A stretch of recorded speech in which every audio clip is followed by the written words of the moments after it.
tonight's Tuesday night, I decided to make another video, and I wanted to talk about some positive YouTubers outside of the autograph and card collecting community that you should probably be watching if you're not already.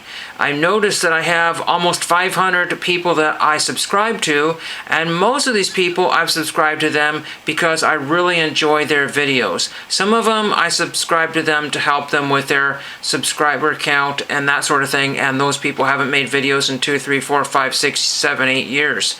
A lot of people retired in the last 3 or 4 years, and for obvious reasons, and some not so obvious. But let me just talk about 5, 6, actually 7 people that I want to showcase. Let's get out of this screen here and go back to this one here. And these are people I think that you should be watching because a well-rounded YouTube playlist outside of your main focus will help you with your main focus, if that makes sense. So the first person I enjoy watching is Cinema Sickness. He's there's one of the people I'm going to be talking about in a minute here. Cinema Sickness.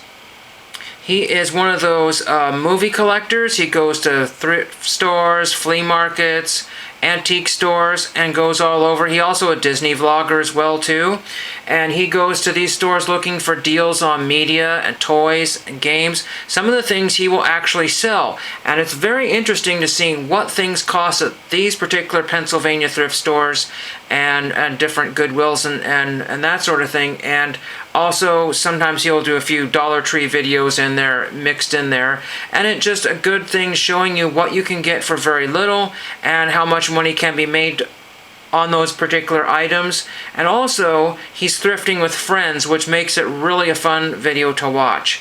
And he's very interactive with his live streams, and he's the longest running YouTuber that's done a video every day for the last 10 plus years or something ridiculous. So take a look at his channel.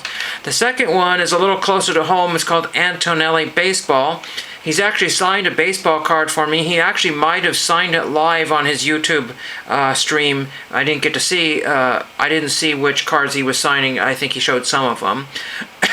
But he's a former major leaguer, minor leaguer that was plagued with injuries, and he's an instructional baseball coach right now running his little program, and talks about the insides and outsides of going through a baseball and what it's like to be going up and down the majors and minors, being hurt all the time and all. It's a very informative channel, so check out Antonelli Baseball, and more than likely if you send him one of his baseball cards of his, he will autograph it for you. The next one I want to talk about is Taco Stacks, and Taco Stacks is also another thrifter in the Pennsylvania area. There's a theme here.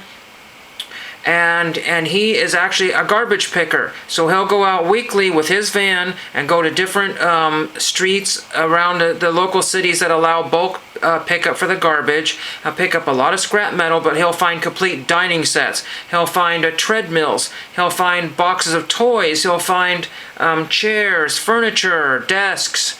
Things that you wouldn't think that anybody in their right mind would throw away. Things that I was looking for when I was first starting out and couldn't afford a lot of that stuff. And scratch and dent, some of it's actually mint. He's found stuff that's brand new, factory sealed. He finds boxes of DVDs and sports cards, all kinds of things all the time. Antique collectibles, and sets them up at the local flea markets. The next one I want to talk about is, again, another East Coaster. All these people are on the East Coast. The Flea Market Falcon. I think it was James Creel, or James somebody, I can't think of his name right now, it was James something or other.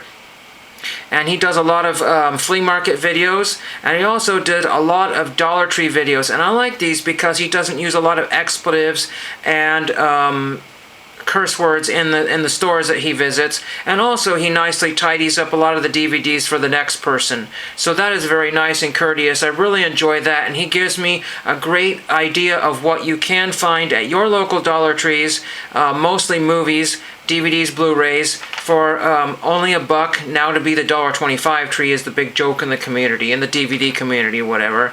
So check out his channel, The Flea Market Falcon.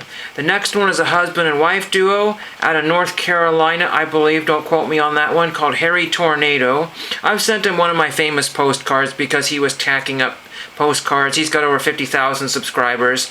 And he and his wife, Josh and Haley, go to Goodwills, swap meets, and even the Goodwill bins. And these are great videos to see for sourcing. That's what I like, is these people do sourcing. And these are places you might be able to find cards and autographs, which I have done many times. And it's a great way to find a good deal on shoes. And I got another congratulations from another YouTuber. Awesome. I'll check out Harry Tornado on YouTube. The next one I want to talk about is John Schneider. And yes, that John Schneider, the one who was in Dukes of Hazzard, who played Bo Duke. He has a YouTube channel. He's a very talented movie star, actor, musician, and YouTuber. And he is making a heck of a lot of sense on this Alec Baldwin thing, because he's an expert at arms and knows how to handle them from the movies that he's been in, shows all the detailed steps that need to be taken in place to handle firearms, and breaks down every little bit of what Alec Baldwin says, and it just makes a heck of a lot of sense. So if you're not subscribed to John Schneider, take a look at his channel, whether you believe his politics or not. He just makes a lot of sense. He takes a step back and says, let's see what's going on here before we jump to conclusions. And so that's him. The last person I want to talk about is Weird Paul Petrosky. Weird Paul is the original 80s vlogger. And the nice thing about him is that he does a lot of stuff. He's a hard worker. He is a hoarder collector, so he's a preservationist of lots of 80s pop culture, and he enjoys VCR tapes from the very beginning. He started recording himself and his family when they were kids, and never stopped. And he still does his videos in low D, or I mean, you know what I mean, analog, or whatever you want to call it, low D. And he also does a lot of spoof and parody songs like Weird Al Yankovic, and they're all original songs. He's collaborated with every person on the planet. He also does probably Goodwill bins, but that hasn't been disclosed, but he does a lot of thrift pickups and taste tests, candy taste tests, and all kind of things. And those, I believe, are the 7 YouTubers that you should be watching this year that are very positive if you haven't been already subscribed to them, because all of these guys give me more perspective on what I should be doing and new takes on things and where I should be sourcing, finding things, and helping me better myself and my collection. And they're just a small fraction of the people that you should be watching, including Ed Wesker Griff, but I didn't include him because you all know him and he's part of the community. So I hope you enjoyed that, and thank you for watching.